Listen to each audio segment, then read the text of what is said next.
Wag po dapat bumaba sa level ni Jose Castro si BP Sara. Former President Rodrigo Duterte, may isa pong Japanese human rights advocate po ang nagpahayag mismo dyan po sa United Nations doon sa kanyang pagkondena sa nangyari po dito po kay dating Pangulong Rodrigo Duterte, at nababanggit nga niya na dapat i-exhaust muna yung mga kailangan sa bansa kung saan nanggaling yung isang inaakusahan doon muna bago ilipat dito po sa ano. Yan daw yung parang essence po nung yung ng United Nations, yung samahan po na yan na attorney. Ano pong masasabi niyo po rito? Tama po siya, no? Dahil ang Rome Statute po mismo nagsasabi na hindi dapat didala at kinidnap si Tatay Digong sa dahig nang hindi mo na hinarap sa lokal na Pilipinong hukuman. Yan po ay garantiya ng kanyang karapatang pantao ay ginagalang, at yan ay garantiya na hindi malalabag ang soberenya ng bansang Pilipinas. Pero dahil nakidnap nga po, ito po ay naging kaso ng kidnapping or extraordinary rendition, dahilan para dapat mawala ang jurisdiction ng ICC. Ako naman sa mulat-mula, hindi tinanggap ng pamilya, pero ako'y sa mulat-mula ang sinasabi ko, ang remedyo ay para talagang itaguyod natin ang karapatang pantao ni Tatay Digong, lalong-lalo na yung right to due process, no? At yan ay mapapatupad lamang hindi sa ICC, kung hindi sa pamamagitan ng International Human Rights Mechanism na nagsisimula sa exhaustion of domestic remedies. At ang domestic remedy na naiisip ko, dahil ngayon siya ay nakakulong sa Netherlands, ay talagang doon ilabas sa hukumang Netherlands na nalabag ang karapatang pantao ni Tatay Digong dahil siya nga ay kinidnap. At ang estado ngayon ng karapatang pantao ay kapag ang kidnapping ang dahilan para magkaroon ng jurisdiksyon ng isang hukuman, dapat mawala yung ganyang jurisdiksyon dahil ang isang pagkakamali hindi po pwedeng ituwid isa na namang pagkakamali. Opo, ano po yung may impact po ba ito pong naging pahayag ni Shunichi Fujiki, attorney? Well, at least merong isang nagsalita na. At sana marami pa magsasalita. Pero nakakalungkot, siyempre, ang dapat nagsalita dyan ay yung bansa ng initatay Digong, ang Pilipinas. No? Pero isang dayuhan pa ang nagsalita dyan, at itong nagsalita ay isang non-governmental organization. Ang Human Rights Council kasi, mga estado ang mga kasapi dyan, at kahit anong desisyon ng Human Rights Council ay pagbobotohan ng mga bansa. Bagamat nakapagsasalita ang mga NGO gaya ng itong pinanggalingan ng ating kaibigan na Hapon. No? So, unfortunately, itong Human Rights Council ay hindi sa isa sa pinaka-epektibong human rights mechanism. Sa tingin ko, ang pinaka-epektibong human rights mechanism now para mapalaya si Tatay Digong ay yung European Court of Human Rights, kung saan nakakulong si Tatay Digong. At yan nga po ay hindi po pwedeng umabot sa European Court of Human Rights nang hindi muna dumadaan sa lokal na hukuman ng Netherlands dahil sa exhaustion of domestic remedies.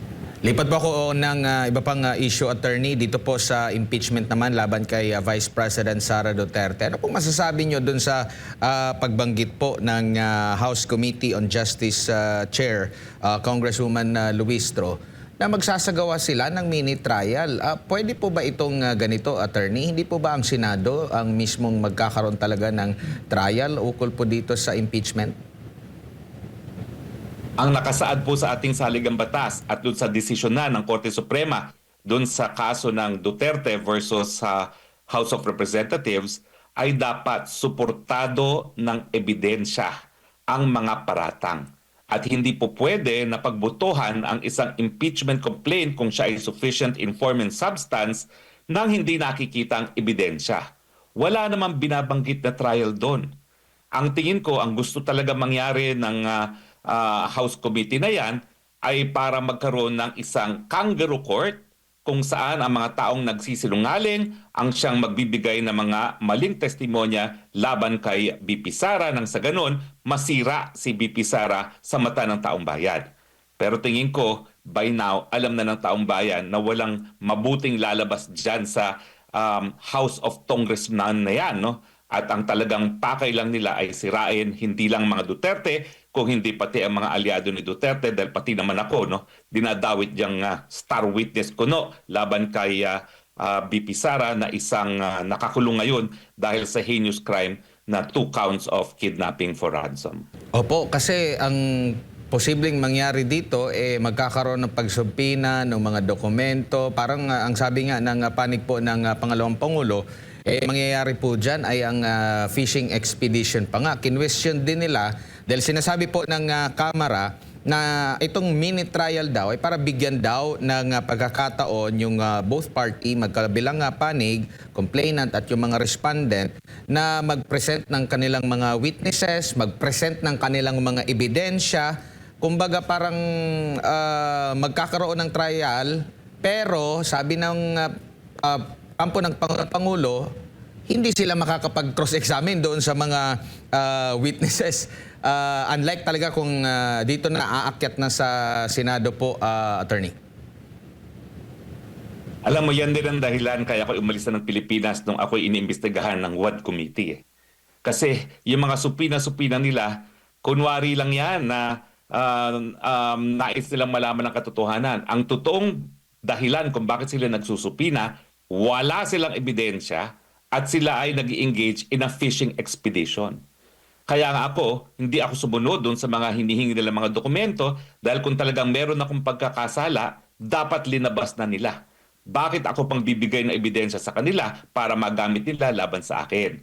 So ganyan-ganyan din ang gagawin nila kay VP Sara dahil parehong-pareho pa rin naman ang mga personalidad na gumagana ngayon sa impeachment complaint ni Inday Sara. Yan pa rin ang mga tao nung nakalipas na kongreso na nasa HUAD Committee at yan pa rin yung nandoon sa Committee on Good Governance, di ba? So ang katotohanan yan, bagamat sila ay nagbutuhan na sufficient informant substance, wala silang ebidensya kaya kinakailangan nilang magsupina.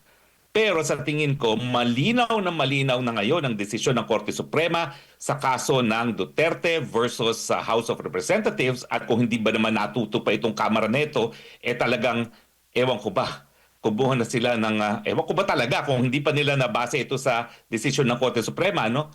Hindi po pwedeng magsulong o magtuloy sa Senado ang isang impeachment na complaint na walang ebidensya to begin with, na hindi nakikita ng mga congressman ang ebidensya bilang dahilan sa kanilang pagboto pagdating sa sufficiency in form and substance.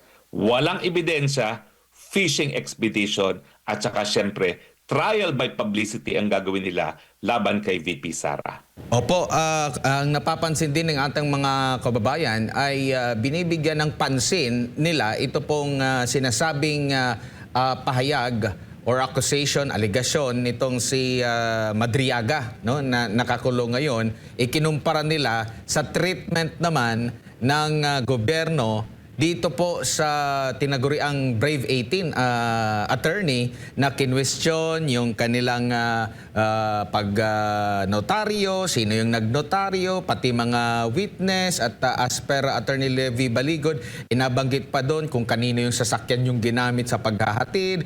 Ang daming mga question na hindi na makaiugnayan doon sa kanilang mga pahayag, lalo na sa mga akusasyon na nagdala-dala sila ng mali-malitang mga basura o pera. Attorney. Alam mo, nag-iingat ako pagdating dyan kay Madriaga kasi nga ako yung private prosecutor dyan. Ako nagpakulong dyan. Ako yung kasama na ng pamilya matapos madukot yung dalawang Filipino-Chinese. Kasama ko na yung pamilya nung sila'y nagbayad ng ransom. Kasama ko yung pamilya nung nagkaroon ng putukan, napatay ang isang pulis at dalawang kidnapper. At kasama kong pamilya na nakalap namin ng mga ebidensya laban dyan kay Madriaga. No? At dahil ako pa rin at aking mga kasamahan ng tumatayong private prosecutor dyan, talagang limitado ang aking po pwedeng komento dyan other than, bagamat hindi pa siya sentensyado, nagkaroon na ng desisyon ng hukuman nung tinanggihan ng kanyang motion para magkaroon ng panandiliang kalayaan kapalit ng pagpapiyansa dahil malakas nga ang ebidensya na siya ay talagang nagkakasala. Pero sa akin, para paniwalaan ng Kongreso ang isang taong nakakulong, nung minsan nang nahatulan ng parusang kamatayan dahil sa kidnapping din, no? at ngayon ay nakakulong na naman para sa 2 counts of murder, yan talaga nagpapakitang desperado sila para kumuha ng kahit sino man na mababato ng kahit anong putik laban kay BP Sara. No? Pero hindi po yan magtatagumpay dahil lalabas lang naman na nagsisinungaling yan. Dahil ako talaga, doon pa lang sa preliminary investigation, nagyayabang na yan si Badriaga na malakas daw siya kay VP Sara. Sa aking pag-iisip nga, ang lakas naman ng taong to. Tumakbo ko kasama na ni VP Sara sa unit team. Kami nga lang, ang kampo ni Duterte ang tumakbo sa unit team. Ako pabubulahin nito, no? Na malapit daw siya kay Inday Sara. Pero nung mga panahon na yun, never niyang sinabi na aide siya ni Inday Sara. Isa nga pala yan, ngayon lang pumasok sa isipan ko. Sinasabi niya dun sa kanyang counter affidavit na siya ay nagdumadalo dun sa mga pagpupulong ng isang parallel group habang nangyayari ang kidnapping, pero never niyang binanggit na siya ay naging empleyado ni BP Sara. Ngayon lang niya binabanggit yan.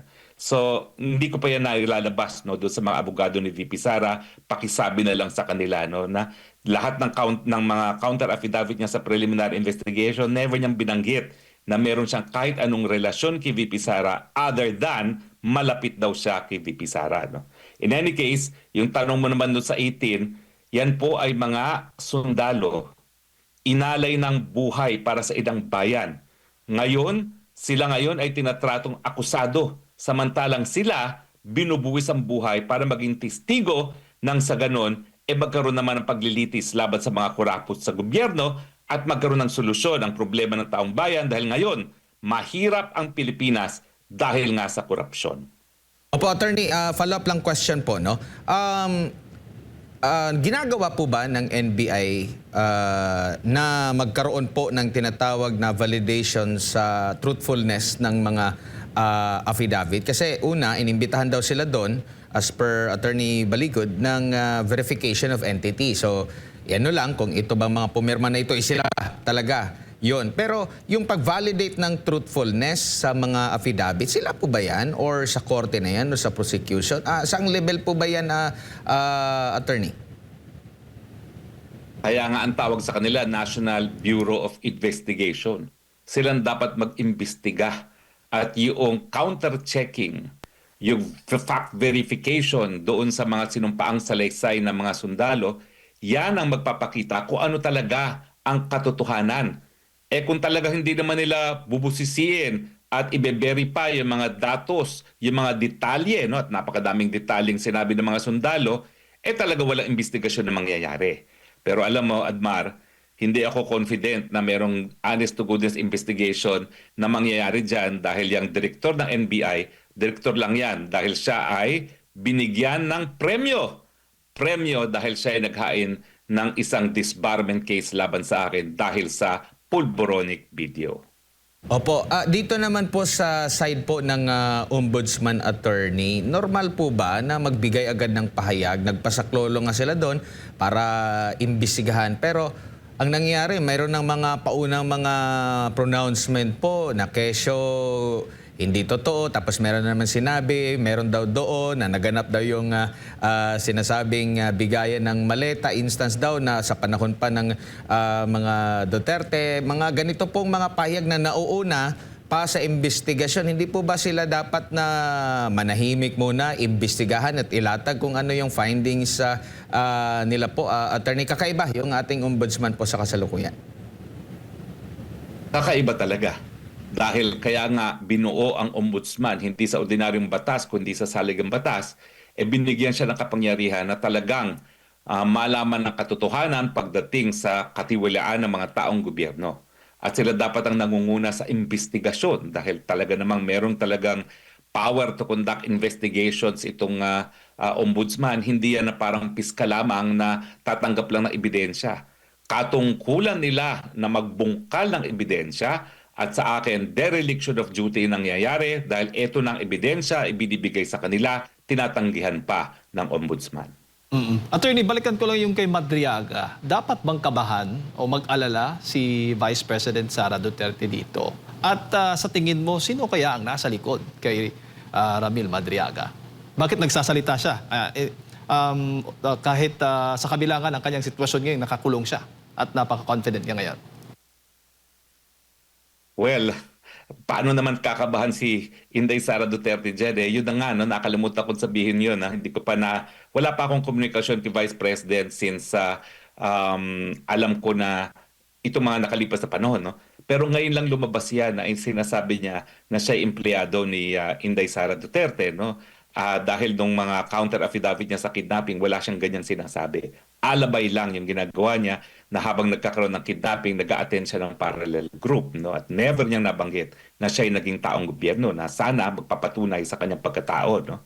So I don't think she has anything to worry about dahil yung mga aligasyon din ni Madriaga ay mapapatunayang mali, no? Gaya nung nagbigay daw ng pera doon kay Mrs. Kilala sa isang kotse na dinadrive ni Mrs. Kilala na it turns out hindi naman pala nagdadrive si Mrs. Kilala at walang driver's license, no? At saka hindi mapapatunayan yan na nagkaroon ng kahit anong komunikasyon si BP Sara dyan kay Madriaga dahil ako kahit papano alam ko kung paano mag-operate si Inday Sara, no? Hindi talaga siya nakikipag-ugnayan sa mga taong hindi niya talaga kakilala, no? Now, sinong nasa likod niyan? Walang iba kundi administrasyon lamang. Hindi ko alam kung sino sa administrasyon, pero nagsimula yan doon sa isang vlogger na napabaliktad ng gobyerno, no? Isang dating pro-Duterte vlogger na naging anti-Duterte vlogger. At siya yung talagang tumutok kay Ramil Madriaga. Sila yung unang nakipag-ugnayan sa kanila.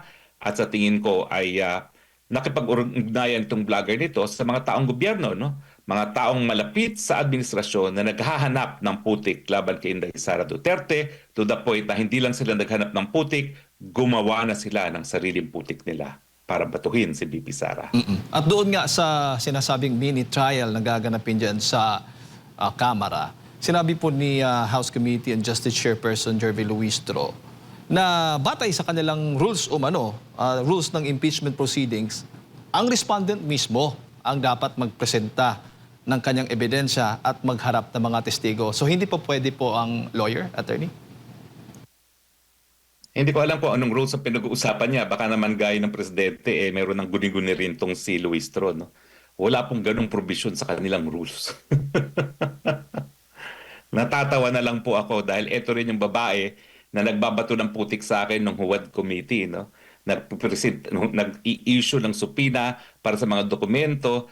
Samantalang ang hearing ay tungkol sa Pogo. Kung ako'y mayroong kasalanan, dapat linabas nila dyan sa komite at hindi sila nag-resort to fishing expedition laban sa akin na ginagawa nila ngayon kay BP Sara. Parehong estilo, style bulok. Po. At last hearing po nila, patungkol pa rin dito sa impeachment complaints laban kay Vice President Sara Duterte. Kinwestiyon ni Congressman Marcoleta, ni Paulo Henry Marcoleta, yung proseso dahil idineklarang sufficiency in grounds. Kasi nga, pagkakaalam natin, sufficiency in form and substance, pero may sufficiency in grounds. At sabi naman ng mga kongresista, bahagi po ng kanilang rules. Ano pong masasabi po ninyo? Again, wala rin akong alam kung ano yung sufficiency in grounds na yan. Dalawa lang po pagbubutuhan. No? Sufficiency in form, sufficiency in substance. No? At ang sabi nga po babasahin na lang na yung decision ng Korte Suprema dun sa Duterte versus House of Representatives. Hindi dapat pagbutuhan ang kahit anong impeachment complaint na hindi nakikita ng mga kongresista ang ebidensya sa likod ng mga paratang. Pero kung babasahin mo yung mga complaints mismo, wala namang kahit anong ebidensya nakakabit. No? At most, meron mga newspaper clippings at lahat naman ng binabanggit doon ay mga konklusyon. No? Hindi po yung ebidensya na sinasabi ng saligang batas. At bilang isang abogado din po, attorney, sa tingin po ninyo, mabubusisi kaya itong bank accounts ng Vice Presidente? May remedyo ho ba ang Vice Presidente para hindi po ito matuloy yung kanilang binabalak na busisiin yung kanyang bank accounts? Sa tingin ko po, walang ganyang kapangyarihan ng Kongreso. Tanging hukuman lang po ang may ganyang kapangyarihan or ang ombudsman or ang impeachment court. Pero ang Kamara, walang ganyang kapangyarihan. At sa tingin po ninyo, attorney, itong possible ho ba na si VP Sara Duterte ay hihingi ng tulong mula sa Supreme Court patungkol nga po dito. Kamakailan, alam natin, nag-submit po siya ang kanyang abogado ng answer ad cautelam hinggil nga po dito sa impeachment complaint. Sa tingin mo, doon po yung direksyon nitong legal approach ng Vice Presidente? Yan kasi problema kapag ang mga constitutional processes ay binababoy at ginagawang sandata laban sa kalaban sa politika. Palpak. At sa tingin ko, ang mga pangyayari ngayon sa Kongreso ay patunay na hindi naintindihan talaga ng mga congressman at congresswoman, lalo na ang congressman chairman ng committee na yan, kung ano talaga ang proseso at kung bakit narariyan ang impeachment. Dahilan para dumulog na naman si VP Sara sa kataas-taasang hukuman nang sa ganon mataguyod ang pinakamataas na batas sa ating bayan at yan ang ating saligang batas. At sa ngayon ba, attorney, nakikita ba ninyo na may depektibo doon sa mga impeachment proceedings o itong impeachment complaints na inihain laban kay Vice Presidente na po pwedeng questionin din ng Vice Presidente sa tamang panahon? Nandun na nga kasi sa naunang desisyon na ng Korte Suprema eh. Dapat alam ng mga congressman kung ano yung ebidensya. And yet, nagbumoto sila ng sufficient informant substance na wala namang kahit anong ebidensya na nakakabit doon sa mga complaints mismo. So saan nila kukunin ngayon ang ebidensya? Yung sinasabi nilang mini trial, wala pong ganyan. Ang pagkatapos po ng sufficiency of form and substance, magkakaroon na dapat ng pagbusisi nga ng ebidensya lamang, pero hindi po yan mini trial na kinakailangan sila magsupina. Yung ganyang supina po pwedeng makwash po yan dahil hindi po yan proper for supina given yung ating batas on bank secrecy law at saka yung batas natin on anti-money laundering. No? Kung talagang may suspetsya sila na mayroong anti-money laundering na nangyayari, dapat dumulog muna sila sa Court of Appeals bago sila makapagbukas ng mga bank accounts. Pero I am sure, bihasa naman sa litigation ng mga abogado ni Inday Sara Duterte, they know what to do.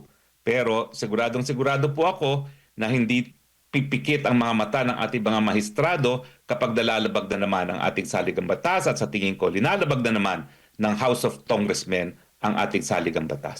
Given the current situation ngayon, attorney, nagdeklara na ang Vice Presidente. Sa tingin po ninyo, uusad po itong impeachment proceedings mula dyan sa Kamara? Kasi yung itong NUP, itong partidong pangalawa sa pinakamalaking partido din po dyan sa Kamara, ay nagdeklara na hindi susuporta dahil kung wala pong sapat na ebidensya laban po kay Vice President Sara Duterte.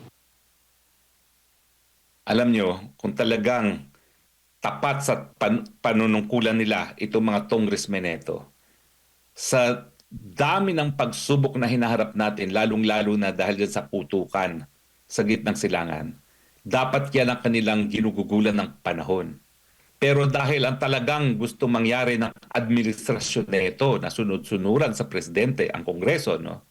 Na talagang dapat sirain ang pinakamalaking balakid sa kanilang gustong Marcos forever, sigurado po ako, lulusot ito sa mababang kapulungan dahil yan ang gusto ng Marcos Jr. mismo.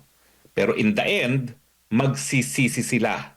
Dahil habang dinidikdik nila si BP Sara, hindi ba sila nakakapansin? Lalo naman lumalakas ang mga Duterte. Sa katunayan, nung kinulong nila si Tatay Digong, akala nila yan ang katapusan ng mga Duterte. Tignan nyo po, lalo pang lumakas sa survey ngayon si Inday Sara Duterte at kapag sila magpapatuloy na talagang itaguyod muna ang politika over yung pangangailangan ng taong bayan sa gitna ng isang gera, talagang they are signing their own death warrants. Sa katunayan nga, attorney, ngayon, marami naghahamon ng debate kay Vice President Sara Duterte at kabilang na nga po dito si Yuse Claire Castro. Sa tingin po ninyo, dapat bang magkipagdebate ang Vice Presidente kay Yuse Castro? Huwag po dapat bumaba sa level ni Yuse Castro si BP Sara.